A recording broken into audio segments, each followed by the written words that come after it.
আপনি কি কখনো খেয়াল করেছেন কিছু মানুষের কথা শুনলেই আপনার মনটা ভার হয়ে যায়, মনে হয় জীবন বৃথা, সব পথ বন্ধ। কিছু মানুষের উপস্থিতি এমন, ওরা আপনার কাছে আসে, হেসে কথা বলে, কিন্তু চলে যাওয়ার পর আপনার মনে হয় একটা অর্থহীন সময় কাটালাম, একটা অনুশোচনা, বিষণ্ণতা এসে ভর করে আপনার উপর। ব্যাপারটা কিন্তু এমন না যে তারা খারাপ মানুষ বা তারা আপনার খারাপ চায়। ব্যাপারটা হলো তাদের নেগেটিভ এনার্জি, যা তারা আপনার মধ্যে ঢুকিয়ে দেয়।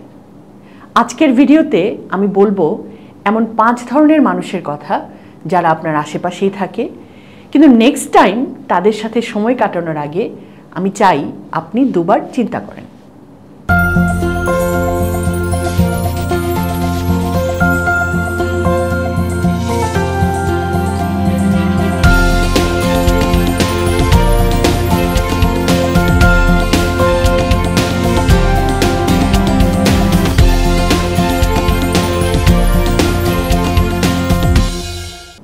আসসালামু আলাইকুম।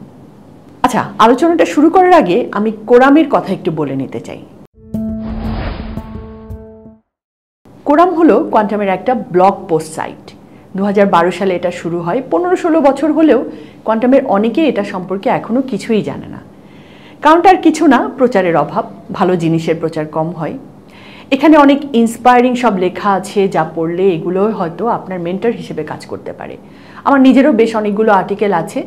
আগে তো ব্যস্ততা কম ছিল, এআই অ্যাসিস্ট্যান্সও ছিল না, অনেক সময় নিয়ে অনেক খেটে এক একটা লেখা লিখতে হতো, ফলে সেসব লেখার আবেদনও অনেক গভীর। কোরামে যেতে হলে আপনি এই ইউআরএল লিখে যেতে পারেন, koram.quantammethod.org.bd। এছাড়া ডিসক্রিপশন বক্সে আমি লিঙ্কটা দিয়ে দেব। কোরামে গিয়ে সার্চ বক্সে রাবিয়া লিখলেই আমার কিছু লেখা চলে আসবে। সেখান থেকে নিচে রাবিয়াতে ক্লিক করলে আমার সব লেখার লিস্ট চলে আসবে। গত 15-16 বছরে নানান কিছু নিয়ে লেখালেখি করেছি, ভ্রমণ, আত্মোন্নয়ন, আত্মোপলব্ধি। সহজ ভাষায় নিজস্ব ভঙ্গিতে লেখাগুলো হয়তো ভালো লাগতে পারে, ভালো না লাগলেও বলতে পারেন কমেন্টে, বুঝবো যে কোথায় কোথায় আমার আরও চেষ্টা করতে হবে। চলেন আলোচনায় ফিরে যাই। 2020 সালে স্ট্যানফোর্ড ইউনিভার্সিটিতে একটা রিসার্চ হয়েছিল। স্ট্যানফোর্ড আপনারা জানেন আমেরিকার একটা নামজাদা বিশ্ববিদ্যালয়, যেখানে পৃথিবীর অনেক প্রেস্টিজিয়াস গবেষণা হয়েছে। এই গবেষণায় তারা দেখায় যে নেগেটিভ মানুষের সঙ্গে ঘনিষ্ঠ সম্পর্ক আমাদের ডিসিশন মেকিং ক্ষমতা, এমনকি মেমোরি পর্যন্ত কমায়। আপনি সঠিক সিদ্ধান্ত নিতে পারেন না, আপনার জিনিসপত্র মনে থাকে না। মনোবিদরা বলেন কারো সঙ্গে 15 মিনিটের নেগেটিভ আলাপ আপনার মস্তিষ্কে স্ট্রেস হরমোন কর্টিসল বাড়িয়ে দেয়। এই জন্যেই আপনি যার সঙ্গে সময় কাটাচ্ছেন তার এনার্জি, তার আউটলুক আপনাকে বদলে দিতে পারে। তাহলে চলেন আমরা দেখি কোন 5 ধরনের মানুষ আপনার কাছে আসলে আপনাকে এক্সট্রা সতর্ক থাকতে হবে। দেখেন, এখানে আমরা কিন্তু বলেছি আপনার কাছে আসলে, তার মানে এই মানুষগুলো এমন যে তারা আপনার কাছে আসবেই, আপনি তাদের আশা ঠেকাতে পারবেন না, বা আপনাকেও তাদের বাসায় যেতে হবে, হয়তো একসাথে খাওয়া দাওয়া করতে হবে, ফ্যামিলি ট্রিপেও যেতে হতে পারে। মানে সম্পর্কগুলো এমন যে আপনি সহসা সেটা ছেদও করতে পারবেন না। ভিডিও শেষের দিকে তাই আমরা বলবো যে কিভাবে এই মানুষগুলোর সাথে সম্পর্ক রেখেও আপনি মানসিক সম্পর্ককে বিচ্ছিন্ন করতে পারেন। 1, যে গীবত করে, গুজব ছড়ায়। কিছু লোক দেখবেন আলাপ যেভাবেই শুরু হোক না কেন, তারা সেটাকে গুজব বা অন্যের দোষ ত্রুটি নিয়ে আলোচনার দিকে নিয়ে যাবেই। জানো অমুক কি করেছে, তমুক কি বলেছে, শুরু হয়ে যাবে পরনিন্দা। আপনার বাচ্চা হয়তো পাশে খেলছে, স্ত্রী রান্নাঘরে, বা স্বামী টিভি দেখছে, এর মধ্যে ওনার কথাবার্তা চলছে। আপনি যতই আলোচনা অন্যদিকে নিয়ে যান না কেন, বা আপনি যতই ডিফেন্ড করার চেষ্টা করেন না কেন, মানে দোষটাকে হালকা করার, তিনি ততই বিস্তারিত বলতে থাকেন। মানে চানাচুর খেতে যেমন ভালো লাগে, আনস্টপেবল, থামানো যায় না, এই গীবতকারীর অবস্থাও তাই। আর আপনিও কিন্তু দায়মুক্ত না। গীবত যে করে আর গীবত যে শোনে, দুই কিন্তু সমান অপরাধী। নবীজি সাল্লাল্লাহু আলাইহি ওয়াসাল্লামের একটা হাদিস আছে, তিনি বলেছেন অন্যের অনুপস্থিতিতে তার কোনো দোষ নিয়ে আলোচনা করা গীবত, আর যে দোষ তার মধ্যে নেই তেমন কথা নিয়ে আলোচনা অপবাদ। আবু হুরায়রা রাদিয়াল্লাহু আনহু, মুসলিম। খেয়াল করে দেখেন, বেশিরভাগ সময় আমরা গীবত না, আমরা তার চেয়েও এক কাঠি ওপরে গিয়ে অপবাদ দিই। তো এখন এড়াবেন কিভাবে? আপনি হয়তো বলতে পারেন এই বিষয়ে কথা না বলি আমরা, বা যদি দেখেন তিনি তারপরও বলেই যাচ্ছেন, তাহলে আপনি চুপ করে থাকুন। আপনার হয়তো মনে হতে পারে একজন মানুষ কথা বলে যাচ্ছে আর আপনি তার কথার জবাবে দু একটা কথা না বলে চুপ করে আছেন। এটা কি অভদ্রতা? এটা কি অশিষ্টাচার? না। মনে রাখবেন, আপনি যদি বলেন তাহলে আপনিও কিন্তু গীবতকারী হয়ে যাচ্ছেন। আর মনে রাখবেন যে আপনার কাছে অন্যের গীবত করছে, সে অন্যের কাছেও আপনার গীবত করে।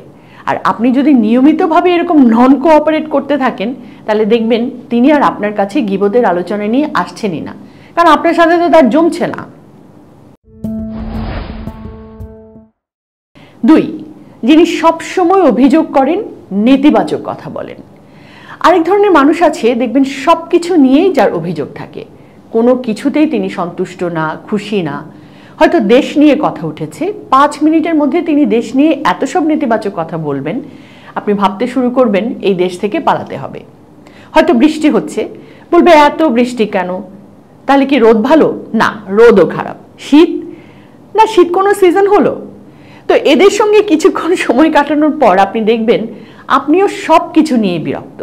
আপনার মেয়ে হয়তো পাশে এসেছে, আপনি ভ্রু কুঁচকে তার দিকে তাকিয়ে আছেন, সে খুশি মনে একটা কিছু বললেও আপনি গোমড়ামুখ হয়ে থাকবেন। এরা আপনাকেও হতোদ্যম করে দেবে। আপনি হয়তো নতুন একটা স্কিল শিখতে শুরু করেছেন বা ভাবছেন এখন থেকে নামাজটা নিয়মিত পড়বেন বা লাইফস্টাইল পাল্টাবেন। যেমন ভাবলেন এখন থেকে সকালবেলা আপনি হাঁটতে বেরোবেন। এরা বলবে এই বয়সে এসব দৌড়ঝাঁপ করে কি লাভ আছে কোনো? বা আপনি কোয়ান্টাম মেডিটেশন কোর্সে ভর্তি হতে চাইলেন, এরা বলবে বুড়ো বয়সে এসব শিখছো, বা এসব কোর্সে কিছু হয় না, বা ওরা তো ধান্দাবাজ। ব্যাস, গেল আপনার উৎসাহ নিভে।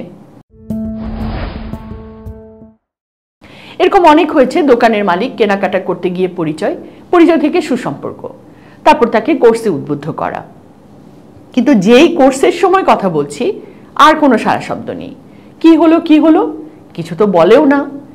পরে খোঁজ নিয়ে জানলাম যে তার মামা তাকে নিষেধ করেছে কোর্সে আসতে। কয়েক বছর পর যখন আবার কোর্সে আসলেন, তখন কি আফসোস, ইস, মামার কথা না শুনে যদি তখন আসতাম, আরও কয়েকটা বছর এগিয়ে থাকতাম। এজন্যে রাসূল সাল্লাল্লাহু আলাইহি সাল্লাম বলেছেন, একজন মানুষ সবসময় তার সঙ্গী সাথী দ্বারা প্রভাবিত হয়, তাই কারো সাথে বন্ধুত্ব করার আগে তার বিশ্বাস ও জীবনাচার সম্পর্কে খোঁজ খবর নাও। 3, যে আপনার নৈতিকতা বোধকে, ডিসিপ্লিন থাকার ইচ্ছাকে তাচ্ছিল্য করে। আপনি হয়তো একটু একটু করে বদলাচ্ছেন, হয়তো নামাজে নিয়মিত হতে চাচ্ছেন, পর্দা করছেন, গীবত এড়িয়ে চলছেন। তখন এই মানুষটি এসে বলে, আরে এই বয়সে এত সিরিয়াস হওয়ার কি আছে, বা এত হুজুর হয়ে না তো। প্রথম আপনি হয়তো তার কথায় হাসবেন, ধীরে ধীরে দেখবেন আপনি আর এত ডিসিপ্লিন না। আপনার নৈতিকতা বোধ এখন বেশ হালকা, পাপকে আর পাপ মনে হয় না। আগে হয়তো 5 ওয়াক্ত নামাজ পড়তেন, এখন দিনের পর দিন নামাজ পড়েন না, তাও কোনো অনুশোচনা হয় না। আসলে পাপের শুরু, স্খলনের শুরু কিন্তু হয় ছোট থেকে, আর এই ধরনের মানুষের মধ্য দিয়েই সেটা হয়। রাসূল সাল্লাল্লাহু আলাইহি ওয়াসাল্লাম বলেছেন, ভালো বন্ধুর উদাহরণ হচ্ছে আতর বিক্রেতা, আর খারাপ বন্ধুর উদাহরণ হচ্ছে লোহারি। ভালো বন্ধু সুরভি দেয়, খারাপ বন্ধু পোড়ায়। আতর বিক্রেতার কাছে গেলে আপনি সুবাস পাবেনই, আর লোহারি মানে কামার মানে ব্ল্যাকস্মিথ, তার কাছে গেলে তার হাঁপড়ের ধোঁয়া ও আগুনের তাপ আপনার গায়ে লাগবেই। বা এটা পারিবারিকভাবেও হতে পারে, যেমন আপনি হয়তো পারিবারিকভাবে আপনার ঘরে কিছু নৈতিকতার চর্চা করেন। আপনি হয়তো বাচ্চাদেরকে নিয়ে মেডিটেশন করেন, বা তাদের সামনে অশালীন কথা পছন্দ করেন না, অথচ এই মানুষটি এসেই মজা করে বলবে, ভাই এত কড়াকড়ি কেন, এত ছোট বয়সে বাচ্চাদের এত কড়াকড়ি করলে হয়? তা আপনি চুপ করে থাকছেন হয়তো, বা মনে মনে টলে যাচ্ছেন, বা ভাবছেন যে বেশি বাড়াবাড়ি করছি না তো। আসলে এটা করবেন না, বরং আপনি সুন্দরভাবে তাকে বলতে পারেন, আমার পরিবারে আমি এই প্র্যাকটিসটা করি, আমার মনে হয় এটা আমার বাচ্চাদের ভালোর জন্যে। এভাবে বলে আপনি কিন্তু আসলে অহংকার দেখাচ্ছেন, ব্যাপারটা কিন্তু তা না, বরং আপনি আপনার নিজের বিশ্বাসকে সম্মান করছেন। 4, যারা সব সময় নিজেরটা নিয়ে বড়াই করে। কিছু মানুষ দেখবেন সব সময় নিজেকে নিয়ে কথা বলতে পছন্দ করে, তার এই হয়েছে, সেটা হয়েছে, এটা আছে, সেটা আছে, ইত্যাদি ইত্যাদি। আপনি দেখবেন তার কথায় আপনি হাঁ হু করলেও খুব উৎসাহিত হতে পারছেন না। এক একটা পর্যায়ে আপনার নিজের মধ্যে এক ধরনের হীনমন্যতা বোধ শুরু হবে। আমি একটা বাস্তব উদাহরণ দিই। আমার এক আত্মীয়ের সন্তান ক্লাস 2-তে পড়ে। তো ভদ্রলোক বলছিলেন একদিন তার বাচ্চা স্কুল থেকে এসে তার মাকে বলছে, মানে ভদ্রলোকের স্ত্রীকে বলছে, মা, আমার বন্ধুর বাড়িতে 2টো এসি, আমাদের বাড়িতে তো একটা। মা, আমরা কি গরিব? চিন্তা করেন ক্লাস 2-এর বাচ্চার পেইন পয়েন্ট কোন জায়গায়। আমাদের তো অবশ্য এই বড়াইয়ের জন্য এখন আর কথোপকথন লাগে না। এখন আছে সোশ্যাল মিডিয়া, যেখানে কে কোন নতুন ফোন কিনলো, কে কোথায় বুফে খেতে গেল, কে কোন দেশে ঈদ ভ্যাকেশনে কাটিয়ে আসলো, কে কত বড় হাসপাতালে মেডিকেল চেক আপ করালো ইত্যাদি তুলনা। সোশ্যাল মিডিয়া হোক বা বাস্তব কথোপকথন, এদের সাথে যত কম কথা বলা যায় তত ভালো।